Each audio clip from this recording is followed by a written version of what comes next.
थौरमगी मखा तारकपदा हौजिक अमुक लानथोक्सेरी लाइव फोनिंग प्रोग्राम हलो ताबिनिंगबगी थौरम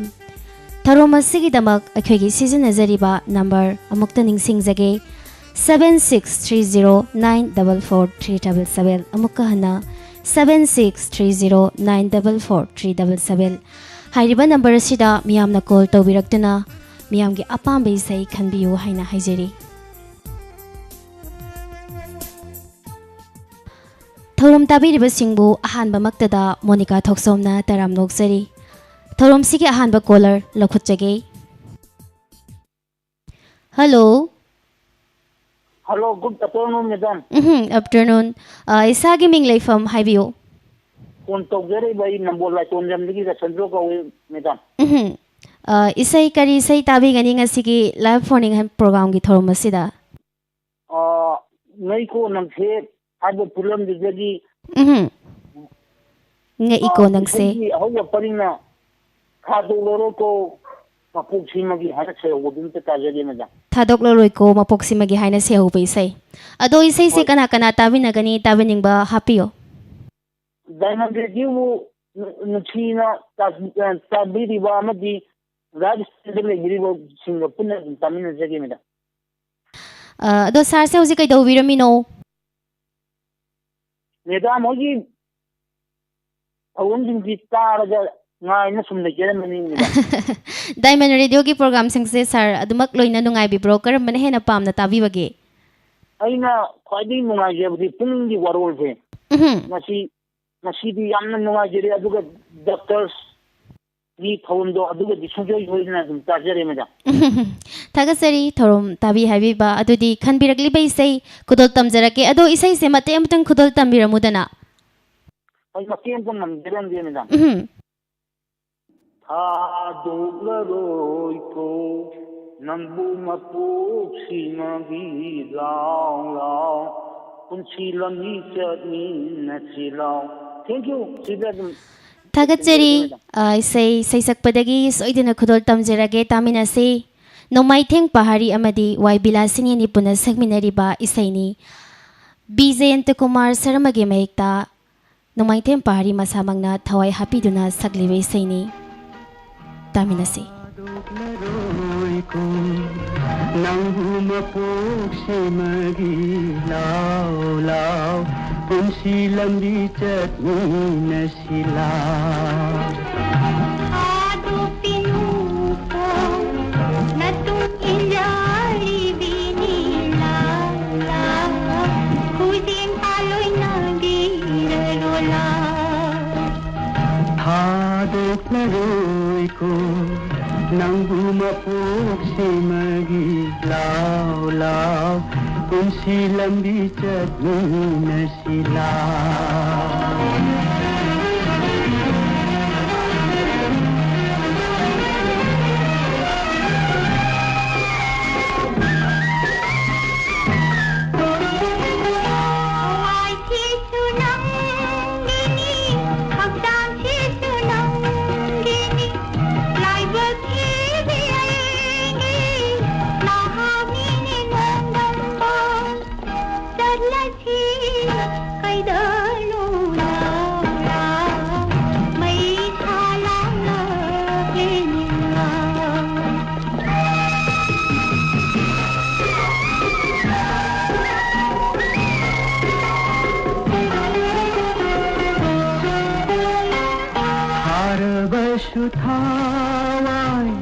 थादोगलम लोइनंगु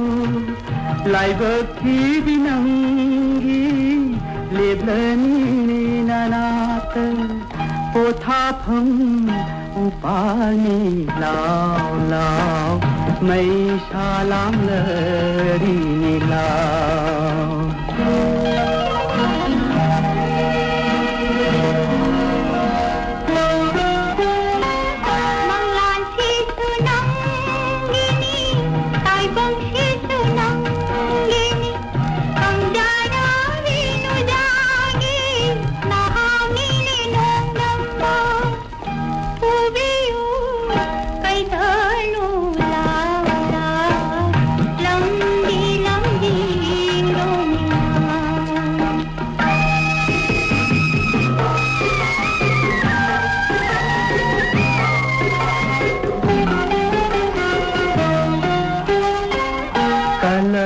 देख्न मैरिना लाङ्गोइ चलम लबियो निपाएर बिसजिगु तथक नरम लबियो चिङ्नबर थाधोग्नु लाउ लाउ नुसी माइकै पाङ्सिलाउ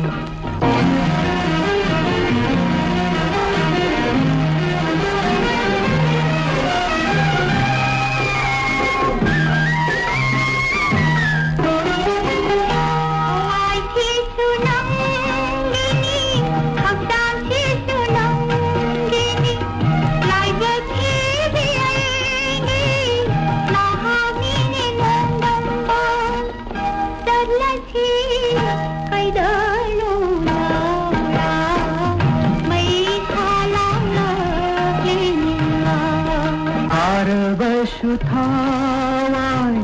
thadok lam loi nangu laibak ki binangi leblani ni nanat pothapam upani lao lao mai salam lari ni lao thadok laruku lao lao unsi lambi chakni nasila Mathangi caller lokochage. Hello. Tajai beda. Taram noksari ngasigi hello tabeningba live telehanda call angapigani hello tabeningba morning program da call tawbirakpa isagi ming leifam highview. Beda mai hero ko jada ki chaw ko beda. Taram noksari karam besai khanbigadori ngasigi morning program gi thorom sida. Ke sorning thousand sakpa no le pirang lai tajai ke beda. Yamna fajabi isai ni ado isai si kana kana tabinagadabo birabano tabiningba hapiramo. Hoi beda mama tije aduga mani matum ai inau palapsan inau bigadarani tamina jai beda. Ado isai se mate amta khudol tambiramudana. Medang asi dengan jare mathangi dengan jare beda. Thagachari adudi sei sakpadage muktaminasi Kesor ningthokjamgi khonjelda saklibe isaini seisibu ibiriba Dibia sana samaduga seisibu music pibiriba Tony Hebam khodol tamjari taminasi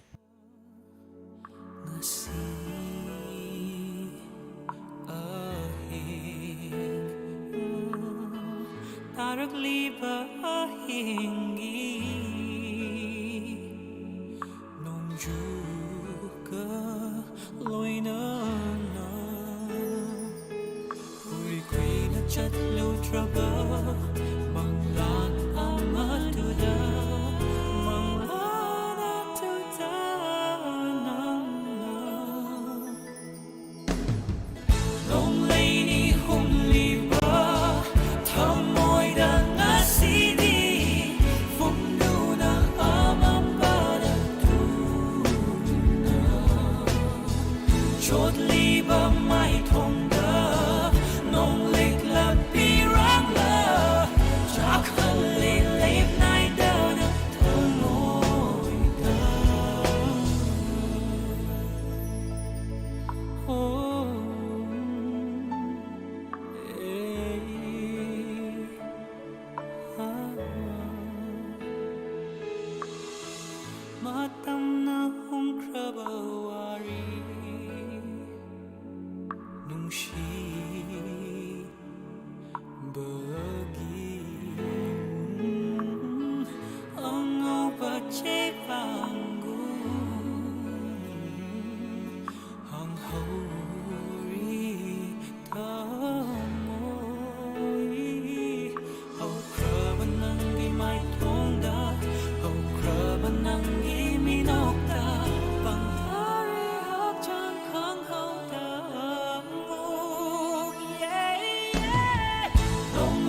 Mathangi caller lokhutjage. Hello. Hello tazare isagi ming leifam haibiyo. Ini malam laima. Malem lema. Ngasi thorom sida call tawirakpa isagi karamba pamjabai sei khanbigadori. Madam itaw ibungo nung sibigi armin na sakpa ngasi ay inakta tawbi siya khanjage. Yamna phajabai sei amakhakni. Ado hawjisibu kaidawbiramino. Na hawjin se phi sajaram bane. Kari bhino sabiri sibo. Madam mukatuni. Do phi sa na isai sijum tabiramba maliko. Tabiningba happy gadaba lairagadi happy. Tabiningba simina amani tatarake.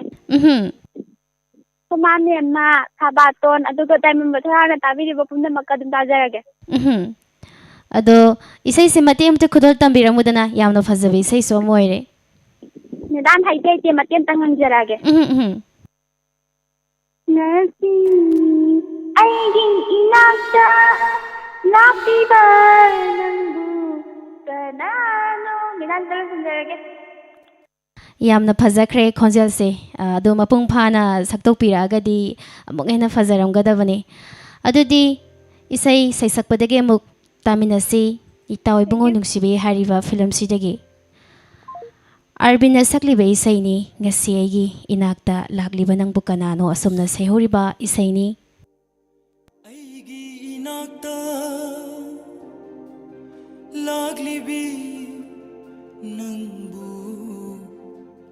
kanano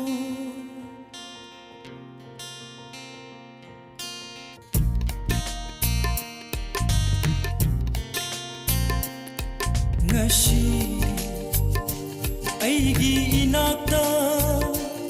laglibi nangbu kanano mangla taibangla khandare oiriba matau shekarino mangla taibangla khandare oiriba matau shekarino ngasi aigi inakta laglibi nangu kanano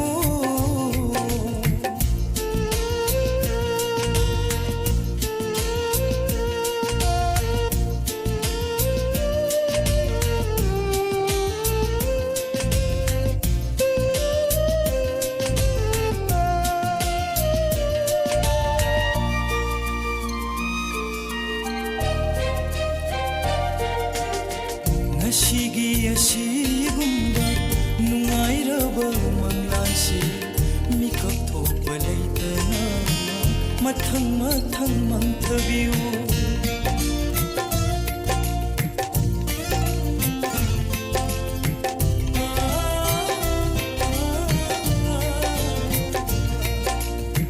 nushi sayon tawduna heloina bu chelabara change Jinimba, unsi chupa chain view,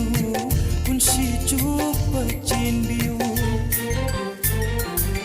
Ngasi, aigi inakta, laglibi nangu kanano, mangla taibangla khandare, ꯃꯇꯧꯁꯦ ꯀꯔꯤꯅꯣ ꯎꯃꯪꯂ ꯇꯥꯏꯕꯪꯂ ꯈꯪꯗꯔꯦ ꯑꯣꯏꯔꯤꯕ ꯃꯇꯧꯁꯦ ꯀꯔꯤꯅꯣ ꯉꯁꯤ ꯑꯩꯒꯤ ꯏꯅꯥꯛꯇ ꯂꯥꯛꯂꯤꯕꯤ ꯅꯪꯕꯨ ꯀꯅꯥꯅꯣ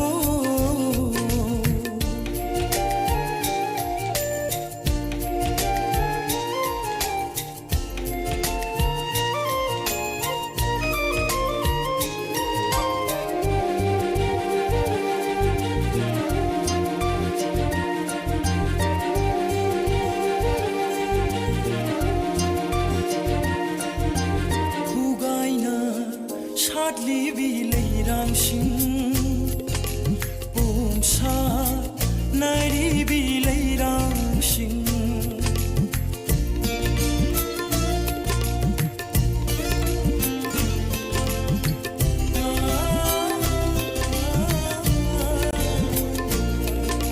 ꯅꯨꯡꯁꯤꯔꯕ ꯍꯩꯅꯝ ꯂꯩꯅꯝ ꯂꯇ ꯀꯪꯉꯥꯎꯅꯅ पाइरीब खोइमुसिंग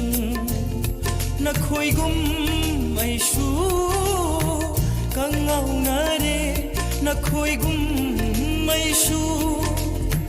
कंगाउनारे नसी अइगी इनाक्ता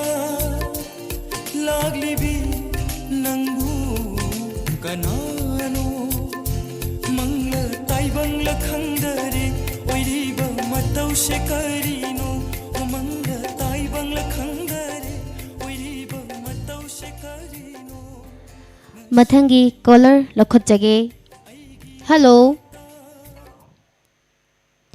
हेलो हेलो हेलो ताजरे इसागे मिंग लेफम हाइबियो अई सलंगमदगी माइबंग गोविंदनी मैडम तराम नोक्सरी थोरमसिदा कॉल तौबिरकपा करम इसै खनबिगदोरी बी कुंजबे समन सकबा नंगी पुंसीगा आइगी पुंसीगा करी मरी नो खंगदे लेनरिबा थबसे ताजागे यामना फजबे इसैनी खनबिरकलिबे इसै असे अदो हौजिसिबु कै तौबिरमिनो अई सोम लाइफ अनि मगल ताजारा माने मैडम इसै ताबिनिंगबा हापिगदबरा लाते लेबिरिबा सेनाउ तमेन खुदारिबा पुमकता तमेन नजरगे अदुदी इसैसे फजबा अमसु खनबिराबनिना अदोंगी खोंजेलदगी मते अमता मयामदा ताहनबगी खुदोंचाबगादी लेगद्रो हो मते अमता तजरके होबिरो नंगी पुंसीगा अइगी पुंसीगा करी मरीनो खंदे लैनरिबा नंगी साजना नंगी नापलना खंले निराइरे ऐदु इंथोले असीमतदा करीगी नंगु कावंद्रीब नंगु थैंक यू मैडम याम फजक्रे हाइबा तारे खोंजेल सो थागतचरी इसै खनबिरकलिबे इसै सोइदना खुदोल तमजरके बी कुंजबियारी शर्मागी खोंजेलदा सकलिबे इसैनी नंगी पुंसीगा अइगी पुंसीगा करी थोकनै असुमना सयोरिबे इसैनी मतम इसैनी खुदोल तमजरी तामिनसे नंगी पुंसीगा अइगी पुंसीगा करी मरीनो खंदे लैनरिबा नंगी पुंसीगा अइगी पुंसीगा करी मरीनो खंदे लैनरिबा नंगी साजना नंगी नापलना खंगले मिराइरे अइबु इंथोले असीमतदा करीगी नंगु कावंद्रीबनो नंगी पुंसीगा अइगी पुंसीगा करी मरीनो खंदे लैनरिबा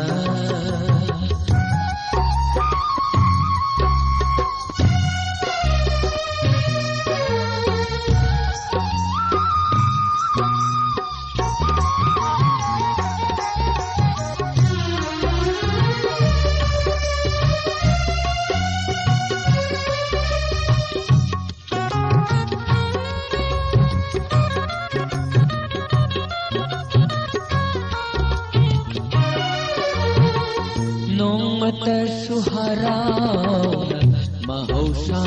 kौबीरबा थेनर सुलम्बीदा थैना बत होटनारबा नौमत सुहरावना mahausa कौबीरबा थेनर सुलम्बीदा थैना बत होटनारबा मीनुम सिखंगा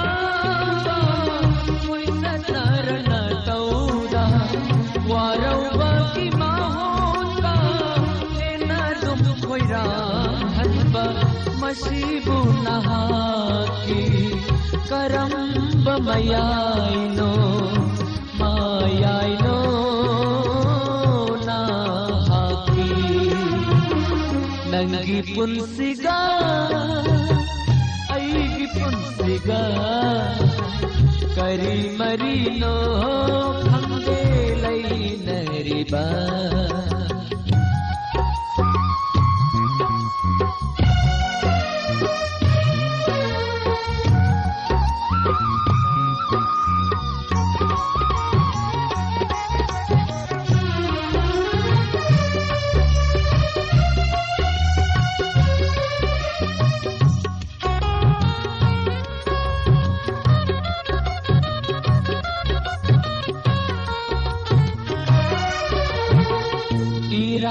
Sibiduna lan betatahan biba madu suarau jade bangsa bagi mahaini iral tasibiduna lan betatahan biba madu suarau jade bangsa bagi mahaini wahau sibu pangbiba nungsibiba kayana them sinduna jaibire kana dar kau kharo kaurage khalaga karid kaugamri banangbu nangi punsiga ऐगी पुंसिगा करी Merino खंदे लई नरिबा नंगी पुंसिगा ऐगी पुंसिगा करी Merino खंदे लई नरिबा नंगी साजना नंगी नापलना खंगले मिराइरे ऐबु इंथोगले असीमतदा करीगी नंबु काउंगम जीवनो नंगी पुंसिगा मथंगी कॉलर लखुचगे हेलो हेलो हेलो ताजरे सागी मिंग लेफम हाइबियो कोंपालदगी प्राणेश्वरी ने तराम नौसरी खनबियो करम बैसै अपाम्बा थानिल फिल्म गिने पुष्पारानी ने सकपा मुथत्तिरमु तौद यामना फजबै सैनी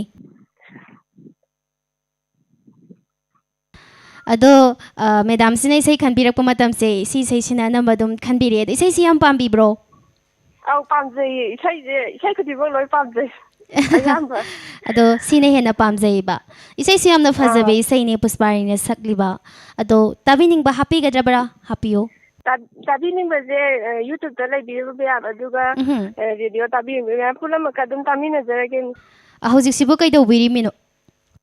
हौजिक फी सुम साना फोन दि ओतरम्बा करी फी साबिरिनो हौजिक कान सिबो वन प्लाइदा फैबाक लंगना फेमदों अदुदो थाजै याम फजरमगदबा मालिको अदो इसै से मते अमतंग खुदोल तंबिरमुदना यामना फजबै इसै सु खनबिरा अबनिना याई मिना मतेम तंग तामिनसी हौबिरो मुथत्तिरमु मुथत्तिरमु ऐगी नुंसिबा अंगांग येतुना लैरे मम्मी से येतुना लैरे मम्मी से इगे इचेना लोएत्रिफा रामसी याजर थागतचरी यामना फजखरे हाइबा तारे अदुदी सैसक्पीदगी अमुक तामिनसी इसै असि पुष्पारानीगी खोंजेलदा सकलिबा इसै दिनेश तोंब्रमना मयक इबिदुना सगोल सेम टिजेंडना थावाई हापिरिबा इसैनी मुथतपिरमु असुमना सेहोरिबा इसै तामिनसी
ꯊꯠꯄꯤꯔꯝꯃꯨ ꯊꯠꯄꯤꯔꯝꯃꯨ ꯅꯪꯒꯤ ꯅꯨꯡꯁꯤꯕ ꯑꯉꯥꯡꯕꯒꯤꯅ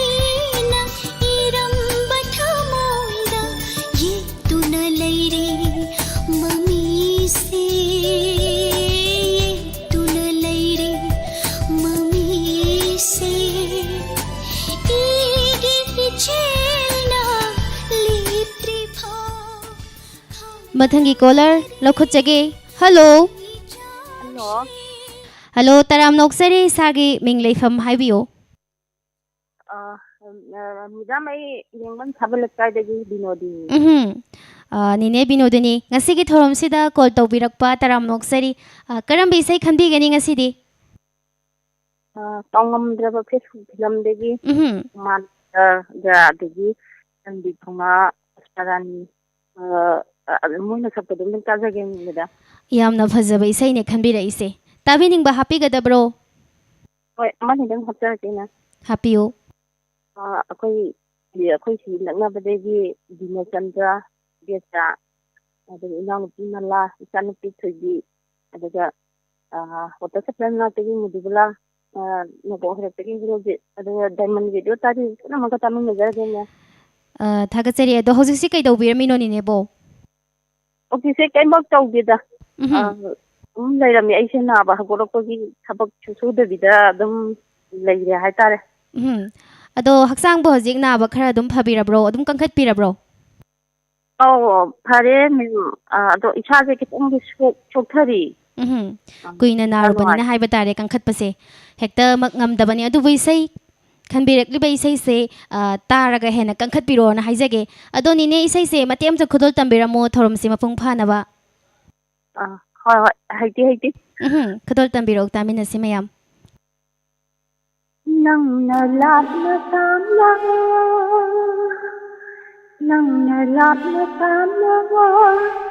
Tamna leikhabasu Lingdana lei Nungchiba nangdo inata galai handan Nungchiba nangdo inata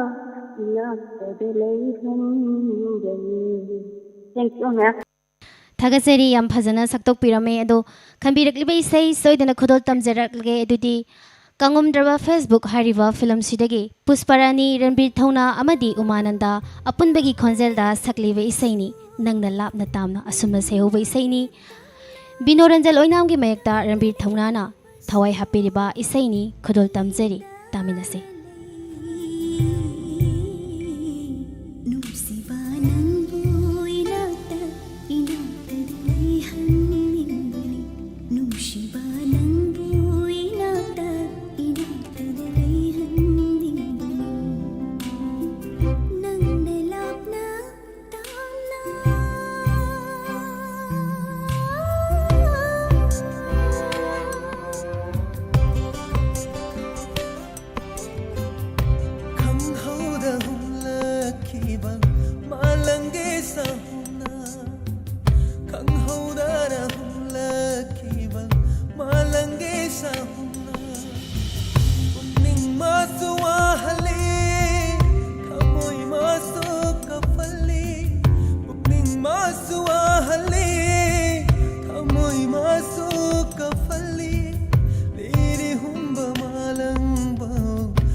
ꯂꯧꯈꯠꯆꯔꯤꯕ caller ꯑꯁꯤꯅ ꯉꯁꯤꯒꯤ ꯍꯜꯂꯣ ꯇꯥꯕꯤꯅꯤꯡꯕ ꯂꯥꯏꯚ ꯐꯣꯟꯅꯤꯡ ꯄ꯭ꯔꯣꯒ꯭ꯔꯥꯝꯒꯤ ꯑꯔꯣꯏꯕ ꯀꯣꯂꯔ ꯑꯣꯏꯖꯒꯅꯤ ꯂꯧꯈꯠꯆꯒꯦ ꯍꯜꯂꯣ ꯍꯜꯂꯣ ꯇꯔꯥꯝ ꯅꯣꯛꯆꯔꯤ ꯊꯧꯔꯝꯁꯤꯗ ꯀꯣꯜ ꯇꯧꯕꯤꯔꯛꯄ ꯏꯁꯥꯒꯤ ꯃꯤꯡ ꯂꯩꯐꯝ ꯍꯥꯟꯅ ꯍꯥꯏꯕꯤꯌꯨ ꯃꯦꯗꯥꯝ ꯑꯩ ꯑꯣꯕꯒꯥꯏ ꯒꯗꯥꯖꯤꯗꯒꯤ ꯁꯅꯥꯇꯣꯝꯕꯤ ꯀꯔꯝꯕ ꯏꯁꯩ ꯈꯟꯕꯤꯒꯗꯣꯔꯤ ꯉꯁꯤꯒꯤ ꯍꯜꯂꯣ ꯇꯥꯕꯤꯅꯤꯡꯕꯒꯤ ꯊꯧꯔꯝ ꯑꯁꯤꯗ ꯚꯣꯏꯁ ꯑꯔꯕꯤꯟꯒ ꯁꯛꯄ ꯏꯃꯥꯅ ꯁꯩꯊꯥꯕ ꯇꯥꯖꯒꯦ ꯃꯦꯗꯥꯝ ꯌꯥꯝꯅ ꯐꯖꯕ ꯏꯁꯩꯅꯤ ꯀꯅꯥ ꯀꯅꯥ ꯇꯥꯕꯤꯅꯒꯗꯕꯅꯣ ꯇꯥꯕꯤꯅꯤꯡꯕ ꯍꯥꯞꯄꯤꯌꯨ ꯁꯝꯕ꯭ꯔꯥꯝꯗꯒꯤ ꯑꯣꯖꯤꯠ ꯑꯕꯦꯔ ꯎꯁꯥꯔꯥꯅꯤ ꯑꯗꯒꯤ ꯁꯟꯗꯥꯅꯤ ꯑꯩꯒꯤ ꯏꯆꯥꯅꯨꯄꯥ ꯃꯉꯥ ꯂꯩꯕ ꯑꯩꯈꯣꯏ ꯇꯥꯖꯒꯦ ꯃꯦꯗꯥꯝ ꯀꯩꯗꯧꯕꯤꯔꯝꯃꯤꯅꯣ ꯍꯧꯖꯤꯛꯁꯤꯕꯣ ꯃꯦꯗꯥꯝꯁꯤꯕꯣ ꯃꯦꯗꯥꯝ ꯍꯣꯏꯒꯤ ꯏꯁꯩ ꯀꯩꯅꯣ ꯇꯧꯕ ꯇꯥꯖꯔꯝꯃꯦ ꯗꯥꯏꯃꯟ ꯖꯦꯔꯦꯟꯗꯤ ꯊꯧꯔꯝꯁꯤꯡꯁꯦ ꯑꯗꯨꯝ ꯂꯣꯏꯅꯃꯛ ꯄꯥꯝꯅ ꯇꯥꯕꯤꯕ꯭ꯔꯣ ꯀꯔꯝꯕꯅ ꯍꯦꯟꯅ ꯄꯥꯝꯅ ꯇꯥꯕꯤꯕꯒꯦ ꯃꯦꯗꯥꯝ ꯍꯣꯏꯗꯤ ꯑꯗꯨꯝ ꯂꯣꯏꯅꯃꯛ ꯑꯗꯨꯝ ꯄꯥꯝꯅ ꯇꯥꯖꯩꯌꯦꯗ ꯊꯥꯒꯠꯆꯔꯤ ꯑꯩꯈꯣꯏꯒꯤ ꯁꯟꯗꯣꯛꯆꯔꯤꯕ ꯊꯧꯔꯝ ꯂꯣꯏꯅ ꯇꯥꯕꯤꯅ ꯐꯣꯡꯗꯣꯛꯄꯤꯕ ꯑꯗꯣ ꯏꯁꯩꯁꯦ ꯑꯗꯨꯝ ꯈꯟꯕꯗ ꯁꯨꯡꯐꯪ ꯐꯪꯗꯕ 2020ꯗ ꯈꯟꯈꯤꯕꯗꯨꯅ ꯉꯁꯤ ꯑꯃꯨꯛ ꯐꯪꯉꯤꯅꯤ ꯃꯦꯗꯥꯝ ꯑꯩꯈꯣꯏꯁꯦ ꯌꯥꯝꯅ ꯂꯥꯞꯅ ꯒꯦꯞ ꯂꯩꯔꯕ ꯃꯇꯨꯡꯗ ꯉꯁꯤ ꯑꯃꯨꯛ ꯐꯪꯕꯤꯕ ꯍꯥꯏꯅꯤꯡꯉꯥꯏ ꯂꯩꯇꯅ ꯊꯥꯒꯠꯆꯔꯤ ꯑꯗꯣ ꯈꯟꯕꯤꯔꯛꯂꯤꯕ ꯏꯁꯩ ꯁꯣꯏꯗꯅ ꯈꯨꯗꯣꯜ ꯇꯝꯖꯒꯦ ꯏꯁꯩꯁꯦ ꯈꯨꯗꯣꯜ ꯇꯝꯖꯗ꯭ꯔꯤꯉꯩ ꯃꯥꯡꯑꯣꯏꯅꯅ ꯏꯁꯩꯁꯦ ꯃꯇꯦꯛ ꯑꯃꯇꯪ ꯈꯨꯗꯣꯜ ꯇꯝꯕꯤꯔꯝꯃꯨꯗꯅ ꯃꯦꯗꯥꯝꯒꯤ ꯁꯥꯏꯠꯇꯒꯤ ꯉꯁꯤ ꯇꯥꯔꯒ ꯃꯊꯪꯗ ꯂꯥꯏꯕꯛ ꯐꯗꯅ ꯐꯪꯉꯗꯤ ꯑꯗꯣ ꯁꯛꯆꯔꯒꯦ ꯃꯦꯗꯥꯝ ꯑꯍꯣꯏ ꯑꯗꯨꯗꯤ ꯏꯁꯩ ꯊꯥꯖꯔꯛꯑꯒꯦ ꯕꯣꯔꯤꯁ ꯕꯣꯕ ꯑꯃꯗꯤ ꯑꯔꯕꯤꯟ ꯁꯣꯏꯕꯝ ꯑꯅꯤꯄꯨꯔꯅ ꯁꯛꯃꯤꯟꯅꯔꯤꯕ ꯏꯁꯩ ꯏꯃꯥ ꯍꯥꯏꯅ ꯁꯩꯍꯧꯕ ꯏꯁꯩ ꯑꯁꯤ ꯕꯣꯔꯤꯁ ꯕꯣꯁꯀꯤ ꯃꯌꯦꯛꯇ ꯀꯤꯝ ꯑꯃꯗꯤ ꯕꯣꯔꯤꯁ ꯕꯣꯕ ꯑꯅꯤꯅ ꯃ꯭ꯌꯨꯖꯤꯛ ꯄꯤꯕꯤꯕ ꯏꯁꯩꯅꯤ ꯑꯔꯣꯏꯕ ꯏꯁꯩ ꯑꯣꯏꯅ ꯈꯨꯗꯣꯜ ꯇꯝꯖꯔꯤ ꯇꯥꯃꯤꯟꯅꯁꯤ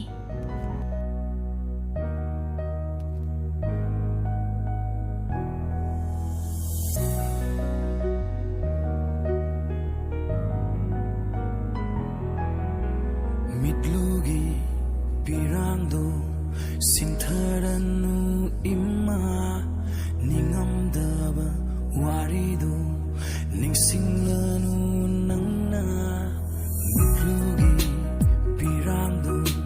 ꯁꯤꯟꯊꯔꯅꯨ ꯏꯃꯥ ꯅꯤꯡꯉꯝꯗꯕ ꯋꯥꯔꯤꯗꯣ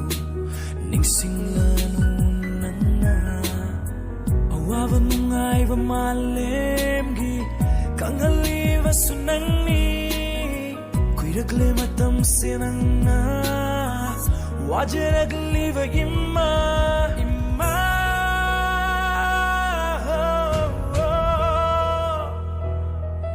임마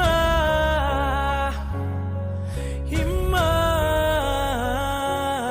임마는 와를 강해 나 좌파가 짜오링의 CD 임마는 와라가 노 탱라바 hinda kapлагano ahenba waka kalagano look crabba ho crabba warine immanan giwa ka sontarano nok na bayami kalak pana tali hingba de lura ba punsi ki takani soiba de tiduna lady ba myoivani sontaduna laigano ima minawa matatan kini ima look crabba punsi de lanki ba soi ki ba yaura basu apang ba na chani khanduna imana na waro bino na chagi khutse jena pairo khuchamduna purage awaba wakhal kandanaba muk imma nangna apangwana chani khanduna ngakpiuina soikiva nama imagi awaba khangludava nachagi ralni khallage masita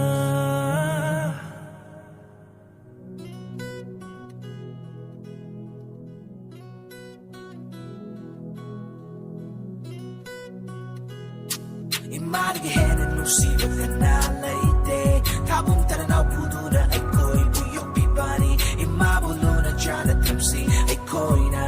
imagi puning wakan sonta dana matausi And it's track lambi kuting kaba kung ta kuting imana sena dura chatli ay gilak puting ka kuting soy gadaba kuting imana ngato na lady and balay ka nasu ay gi imare matama pok hai budu lady di naging nacha oy zki ima waram gani ko mama ꯂꯩꯇ꯭ꯔꯕ ꯃꯆꯥꯁꯤꯡꯗꯤ ꯀꯞꯂꯝꯒꯅꯤꯀꯣ ꯃꯈꯣꯏ ꯅꯤꯡꯉꯝꯗ ꯋꯥꯔꯤꯅ ꯌꯣꯝꯗꯨꯅ ꯍꯥꯏꯖꯕ ꯉꯝꯗꯅ ꯃꯊꯟꯇ ꯆꯠꯈꯤꯒꯅꯨ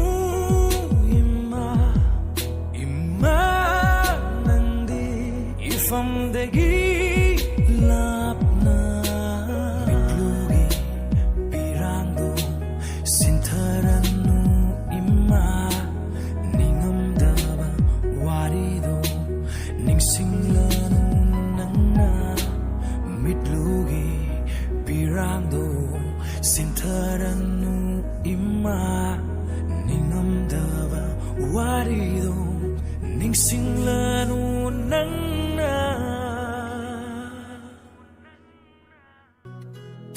이마르게 해는 누시버가 날라이때 가봉 따라 나 부두라 에코이 부욕 비바니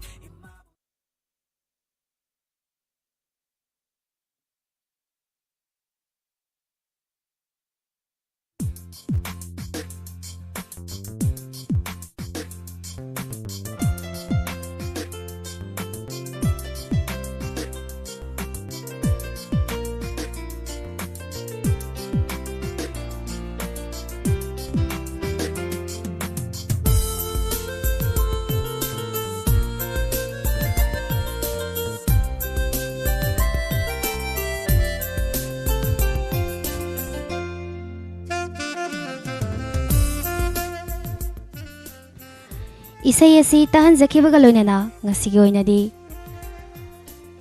live morning program Hello Tabining bagi thoram matang asida loisinjare thoram asibu tabiriba sing amadi thoram asida call tawduna saruk yabirakhiba mayam punamapu hainingai leitana thakaba phongdoksari ayuk pung mapal dagi sandoksarakliba thoram matang asida loisinjare nubida wairam pung manga taba matamda anoba thoram amupuduna laksage hojiki oinadi 91.2 Diamond Radio channel sibu tabiriba singbu amukka hana Monica Thoksomna khuramjari